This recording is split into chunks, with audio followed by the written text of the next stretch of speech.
However, I was so sure I could do it, especially because I was excited that it had pockets. Hey everyone, welcome back to Fashion Design with Hannah.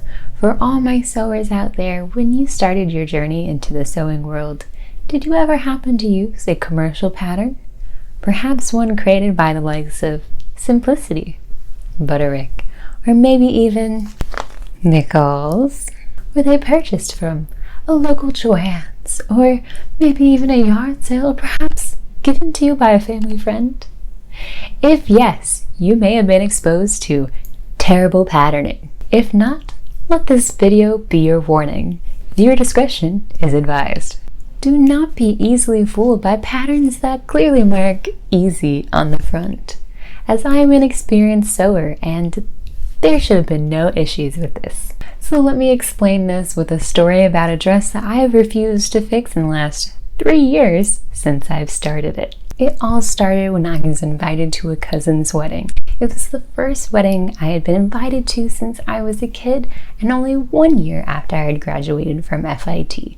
So I decided to make my own dress so I could show that I had the craftsmanship and design choices of an experienced college student. Mind you, I didn't start until about 2 weeks before the wedding because I was so confident that this would be such an easy construction and my elegant fabric from a past student project would really shine through and elevate the style.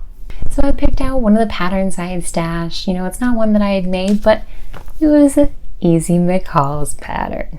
Now, I had worked with commercial patterns before when I was learning basic sewing in high school. So from that experience, I knew that the patterns could be slightly off, sometimes tending to lend towards the bigger side. Knowing this, I went with the size that was marked for my measurements, and I planned accordingly with a little bit of extra time added in just in case I needed to do any adjustments. And as many sewers know, 2 weeks is barely enough for making a dress, especially when you have a full-time job on top of that. But I was gonna do it, and especially because this dress had pockets, so I was gonna be on point for this event. I was also so proud of finishing my fabric from a student project and just barely needed more, so I went out over my lunch breaks during work to go hunt down a coordinating fabric that just finished off the waistband. The very night before we needed to leave for the wedding, I was still pretty confident that this dress wouldn't need much adjustments. I had kind of loosely draped like the front and back on me, and I was like, yeah, that kind of looks okay. It'll be fine. And of course, you don't really know the true size of the dress until after you've installed the zipper, so that way you can properly close it up. And if that isn't some foreshadowing, I don't know what is. After a couple of issues, I had finally installed the zipper, and I had actually gone like a couple steps too forward, and I started doing the finishing details of the top stitching around the edges of the lining, and then I decided to try it on. And this is about 3 a.m. and so I woke up my fiance and I was like, hey, can you zip it up for me? And so I could hear the zipper going, but it still felt like it was like hanging back. So after a couple of issues, I had finally installed the zipper. I was really proud and kind of got ahead of myself and started doing like the top stitching on the lining to hold it down. And then I decided to try it on. So at that point, it was about 3 a.m. and I woke up my fiance to have him zip me up. And at that point, it was about 3 a.m. so I woke up my fiance to help zip me up, and it kind of felt like it was hanging back a little bit, and I really thought that even after I heard the zipper going, my fiance was just kind of holding it back. So I was like, haha, go ahead, let go. And then he came around to my front side and said, I did let go, what do you mean? At that point, my heart dropped, because that meant that this dress was extremely large, and I couldn't believe it. So it ended up being about 2 inches on the fold, so 4 inches too wide on each side. I was, heartbroken and livid. I was especially livid because either A, that meant all that time was wasted and I'd have to wear another dress, or B, I was going to be staying up all night to tailor it and probably tailoring it on the multiple trains that we had to take, which, that includes fitting it in probably a train bathroom, which, no thank you. I was especially livid because either A, that meant all that time was wasted and I'd have to wear another dress, or B, I just had to be up all night tailoring it and waking up my fiance to make sure it fit, and probably tailoring it on the trains that we had to take, and that's multiple trains, and that also meant fitting the dress on the train, like in a train bathroom. And C, that also mean hand sewing that on the train, like, no. And I was just so heartbroken because I had put all this effort into it just for it to feel so badly in a way that I didn't think was possible. But now it feels like enough time has passed to where, one, I can finally move on and just finish the dang dress, and two, I can relive the experience and show you exactly what went wrong and how you can avoid the disaster too. First and foremost, try to measure your patterns before sewing it. And if you actually can't measure it out and somehow have the time to do it, go ahead and do a muslin or a prototype of whatever you're making so you can actually see how it's going to fit. Please learn from me. As a frame of reference, I cut the pattern in a size 14.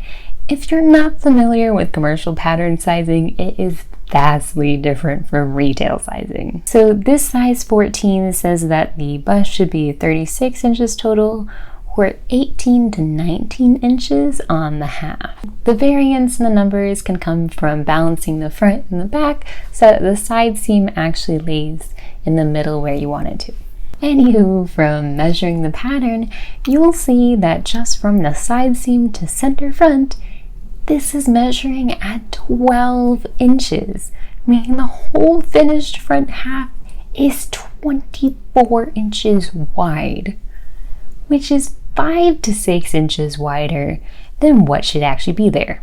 The back, on the other hand, is usually a little bit smaller to make up for the bust in the front, maybe up to an inch or so smaller. So with the back being about 24 inches wide, you think the back would be 23 to maybe 23.5 inches wide. But look at this. The side seam to center back is only 10 3/4 inches wide, giving a total back measurement of 21.5 inches. That's 2.5 inches smaller than the front. That means that the dress I made was 45.5 inches wide total. Now remember what size 14 said it was supposed to be? 36. It was supposed to be 36 inches. That's 9.5 inches wider than what it said it was supposed to be. Why? I mean, that's just completely unacceptable. Like, most patterns I can understand being within like 1/4 inch to 1/2 inch for, like printing error of the lines, and then add on top of that maybe 1/4 inch to 1/2 inch tolerance of my own errors from sewing. So McCalls, you can do better than this, especially when you mark it as an easy pattern. You should not have had this go through pattern testing and somehow be 9.5 inches wider. So to sum this all up, not only was the pattern wrong, but I forgot to measure it out in my hurry to get everything done. And honestly, all those commercial pattern companies do their patterns completely different. So measure beforehand or else you're not going to be sure at all what you're going to get. Yes, there is seam allowance included in here. This is not the final measurement, but these measurements are still unacceptable for a pattern. You'll see right here we have from the center front all the way over to the side seam 12.5 inches, and so if you have 5/8 inch here, 5/8 inch here and here, and on the other side, that's going to be about 3 3/4 worth of seam allowance, which is still too much. It's going to be like 5 3/4 to 6 inches wider than what I need. So yeah, no, still way too much. McCalls, step up your game. But for me, what's great is that I actually like where the princess seam landed on my body. So all my adjustments are coming from the side seam, so I can just take it in. If you, however, want to move the princess line, I suggest actually marking it on the dress itself, so that way you understand exactly where it's coming from. And if you want to, you can then remark the pattern. Or if you're just doing it from the side seam, I would suggest marking it on the pattern, cutting it out, and then recutting out your pieces. That would probably be the best way to go for it. I said that it was about 2 inches wide on the fold on both the front and the back side seams. So that means it was 4 inches wider than what I needed it to be on each side. If I really wanted to redo the pattern before cutting out the pieces or adjusting them on my body, I would probably go safe, and I marked the seam allowance here, which is 5/8, and then I'd probably go in 1 3/4 just to give myself some room to play should there be any mistakes, and so I could refit it. The other thing is that because I'd be taking it in so far, is that I'd have to reshape the armhole. That is definitely some trial and error. However, in my case, it was best to just go ahead and start tailoring it on my body because there are just so many fixes. What's kind of sad though is that I'll have to redo the pockets that you can see on the inside here. I did them so well, and it was so painstaking and beautiful. I'm just gonna have to somehow replicate that. And if you're wondering, before I bring up the center back panel, there's only one side panel to this front because you cut out 2 pieces, and so the other side gets reflected over here. So that's why I prefer to measure on the half when showing you the corrections. So just like the front, I marked the seam allowance out here where you see the 5/8 coming in from the side seam. So I'd probably have to take it into right about here. And just to note, with the commercial patterns, these are super ridiculously thin.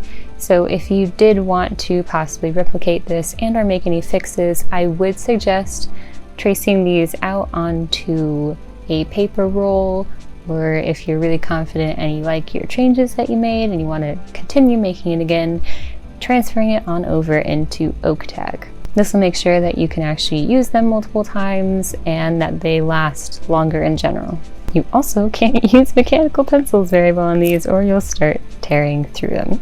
And I hate to be a tease, but since the dress is definitely not done at this stage and it has a whole bunch of pins and tailoring marks in it, I won't be showing the actual fully finished dress. However, if you follow me on Instagram, I will be posting pictures of it there when it is finally done. I'll also be starting a help thread for projects on my Facebook page, and you can find links for both the Facebook page and Instagram in the description down below. And you can post your project questions there on the thread and I will answer them. And if I happen to not know the answer, I will ask the community and see if anyone else happens to know. So thank you all for watching and listening to my story, and as always, take care, and I'll be seeing you here in the next video. Bye!